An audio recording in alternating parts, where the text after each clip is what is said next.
আমি একটু হেসে বললাম, ভুল জায়গায় সাহস দেখাতে গিয়ে বিপদে পড়িস না ভাই। তোর মতো অনেক শয়তানকে সাইজ করেছি, এখন বিরক্ত না করে আমাকে আমার মতো যেতে দে। এবার সে গাছের নিচ থেকে ধীরে ধীরে বেরিয়ে এলো। তার মুখটা আমার কাছে উন্মুক্ত হলো। কোথায় যেন দেখেছি তাকে, হ্যাঁ মনে পড়েছে। রিশফার আঁকা সেই অদ্ভুত প্রাণীটার মতো একদম। তার দেহ মানুষের মতো হলেও চেহারাটা ভয়ঙ্কর পশুর মতো। এবার একটু ঘাবড়ে গেলাম। আমি কিছু বলার আগেই সে বলল, দেখ তো আমার মতো কাউকে সাইজ করেছিস কিনা এর আগে। মুখে ভয়ঙ্কর একটা হাসি। আমি বললাম, আমাকে মারতে চাইলে এখনই মেরে ফেল, পরে আর এমন সুযোগ নাও পেতে পারিস। এবার সে একদম আমার সামনে এসে দাঁড়িয়ে জামার ভেতর থেকে তার লোমহর্ষ হাতটা বের করে আমার কাঁধে রাখলো। আমার মনে হলো যেন একটা বড় পাহাড় আমার কাঁধে এসে পড়লো। সে বলল, তোর সাহস দেখে আমি অবাক হয়েছি। তুই প্রথম যাকে আমি ভয় দেখাতে ব্যর্থ, আর এই জন্যই তুই এখনো বেঁচে আছিস। তোকে একটা সুযোগ দিলাম আমি। এরপর থেকে রিশফাকে পড়ানো তো দূরের কথা, এই গ্রামের আশেপাশেও যেন তোকে না দেখি। এখন সোজা চলে যা, পেছনে তাকাবি না। এখান থেকে রিশফাদের বিল্ডিংটা স্পষ্ট দেখা যায়। বিল্ডিং এর দিকে একবার তাকিয়ে দেখলাম রিশফা ছাদে দাঁড়িয়ে আছে এবং এদিকেই তাকিয়ে আছে। চাঁদের আলোয় এত দূর থেকেও রিশফার মুখটা স্পষ্ট দেখা যাচ্ছে। বুঝলাম কিছু তো একটা গড়বড় আছে। আমি আর কথা না বাড়িয়ে সোজা হাঁটা শুরু করলাম। আর পড়াতে আসবো কিনা জানি না, সেটা নিয়ে পরে ভাবা যাবে।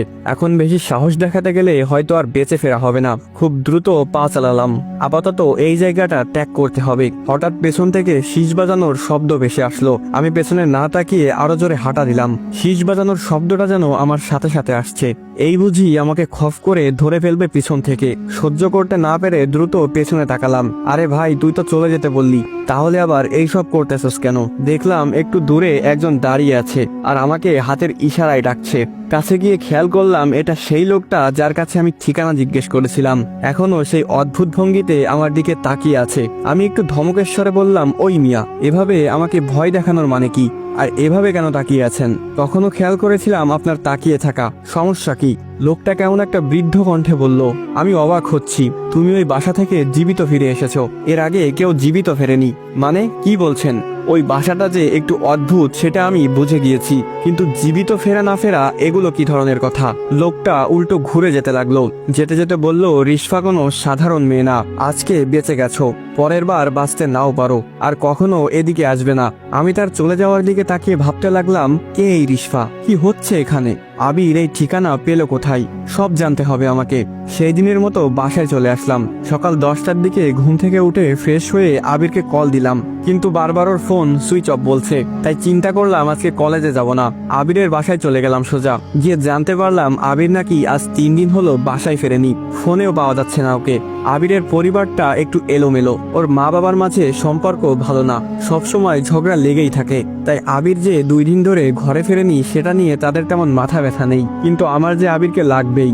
রিশফা সম্পর্কে জানতে হলে আবিরের কাছ থেকে আগে জানতে হবে ওই ঠিকানা সে পেল কোথায়। সব ফ্রেন্ডের বাসায় খবর নিলাম, কিন্তু কেউ আবিরের কোনো খোঁজ জানে না। তবে এক ফ্রেন্ড বলল 3 দিন আগে আবিরের সাথে তার কথা হয়েছিল। কথায় কথায় আবির জানায় অনেক বড় লোকের একটা মেয়ের টিউশন পেয়েছে সে, মাসে 15,000 টাকা বেতন। তাই বাবার কাছ থেকে ভিক্ষা চাওয়া লাগবে না তার হাত খরচের জন্য। আমি অনেকটা শকড হয়ে গেলাম এটা শুনে। তার মানে আবির আমার আগে রিশফার টিউশনিটা পেয়েছিল, তাহলে সে আমাকে দিয়ে দিল কেন? সবকিছু মাথার উপর দিয়ে যাচ্ছে। আবিরকে না পেলে এসব প্রশ্নের উত্তর পাবো না। সেই দিন বাসায় ফিরতে একটু রাত হয়ে গেল। আমাদের বাসায় যেতে হলে একটা বাঁশের ঝাড় পেরিয়ে যেতে হয়। যখনই আমি বাঁশের ঝাড়টা অতিক্রম করছিলাম তখনই পকেটে থাকা ফোনটা বেজে উঠল। ফোন বের করে দেখলাম আবির কল দিয়েছে। তাড়াতাড়ি করে কলটা রিসিভ করে বললাম, কি রে শালা, কই তুই? আজকে সারাদিন তোরে খুঁজতে খুঁজতে আমার স্যান্ডেলের তলা ক্ষয় করে ফেলেছি। ওপাশ থেকে আবির বলল, পেছনে তাকা একবার। আমি সাথে সাথে পেছনে তাকিয়ে দেখলাম আবির বাঁশঝাড়ের কাছে মূর্তির মতো দাঁড়িয়ে আছে। আমি দৌড়ে গেলাম। আবির হাতের ইশারায় আমাকে ওর সামনে যেতে বাধা দিল। আমি থেমে গিয়ে খেয়াল করলাম ওর মাথাটা দেখা যাচ্ছে না, ঠিক যেমন গতকাল রাতে ওই প্রাণীটার মাথা দেখা যাচ্ছিল না। আমি বললাম, আবির তুই ঠিক আছোস? কই ছিলি এই 3 দিন? আবির বলল, তুই আমাকে দেখোস নাই গতকাল? আমি তো তোকে আয়না থেকে দেখলাম। আমি এখন থেকে ওই আয়নার ভিতরেই থাকবো রে, বাইরের দুনিয়া আমার কাছে ভালো লাগে না। আমি বললাম, এইসব কি বলতেছস তুই? পাগল হয়ে গেলি নাকি? আর তোর মুখ দেখাচ্ছিস না কেন? নতুন বউ নাকি তুই? আবির হেসে দিয়ে বলল, তুই সহ্য করতে পারবি না, আমার এখন যেতে হবে। তোকে যা বলার জন্য আসলাম। সেটা হলো রিশফার ব্যাপারে বেশি কৌতূহল দেখাস না, সেটা তোর জন্য ভালো হবে না।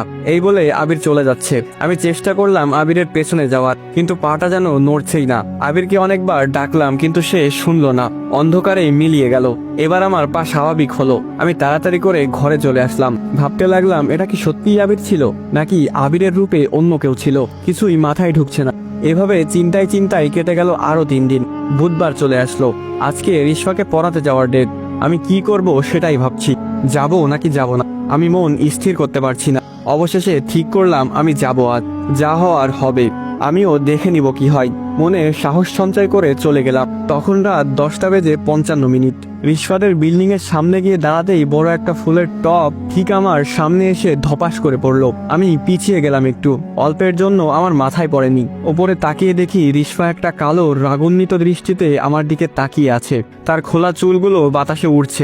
আসসালামু আলাইকুম গাইস, কেমন আছেন সবাই? আশা করি সকলে খুবই ভালো আছেন। তো এখানেই শেষ হয়ে যায় রিশফা গল্প পার্ট 1 এবং পার্ট 2। তো গল্পটি কেমন লাগলো সেটি অবশ্যই কমেন্ট করে জানাবেন, কারণ আপনাদের প্রতিটি লাইক এবং কমেন্ট আমাকে পরবর্তী ভিডিও বানাতে উৎসাহিত করে। তো আবারও ফিরবো এই গল্পের পরবর্তী পর্বগুলো নিয়ে। আরেকটা কথা গাইস, আপনাদের যদি এই ভাইয়ের ভিডিওগুলো ভালো লেগে থাকে আর এই গল্পগুলো ভালো লেগে থাকে তাহলে অবশ্যই চ্যানেলটি সাবস্ক্রাইব করে দিবেন।